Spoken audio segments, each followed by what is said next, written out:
Di tengah ketatnya persaingan industri lembaga keuangan, koperasi dituntut bertransformasi menjadi koperasi modern. Digitalisasi pelayanan koperasi menjadi keharusan untuk memenangkan persaingan.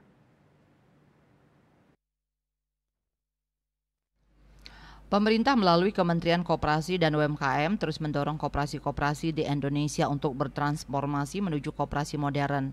Koperasi modern ditandai dengan tata kelola dan pelayanan koperasi yang telah terdigitalisasi. Ketua Dekopinda Kota Denpasar Nyoman Sudarse usai diklat dan uji sertifikasi kompetensi pengawas KSP WSP Koperasi Kota Denpasar mengatakan koperasi modern adalah sebuah keharusan di era digital sekarang ini, di mana hal itu merupakan tuntutan zaman dan untuk memenuhi harapan anggota akan pelayanan yang serba cepat dan bisa dilakukan kapanpun dan dimanapun. Dari 1.151 koperasi yang tercatat di Kota Denpasar, sebagian besar kini tengah menuju koperasi modern. Para pengelola telah menyadari pentingnya digitalisasi koperasi.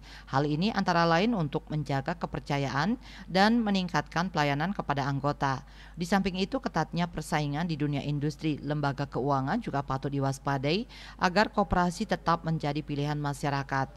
Meskipun transformasi ini membutuhkan biaya dan kesiapan SDM, perubahan ini patut diperjuangkan karena dengan sistem digitalisasi, koperasi akan makin dicintai anggota dan tentunya koperasi akan lebih efektif dan efisien, di mana transaksi bisa dilakukan secara digital kapanpun dan dimanapun melalui aplikasi sejenis M-Banking koperasi. Ini nanti kalau sudah kita digitalisasi, otomatis kita salah satu termasuk program prioritas untuk program QRIS-nya sudah kita, artinya sudah bisa kita lakukan bertransaksi, transfer, anggota itu sudah bisa melakukan transaksi dari rumah melalui digitalisasi itu. Karena dalam digitalisasi itu koperasi itu yang modern itu sudah memiliki transaksi-transaksi tersebut.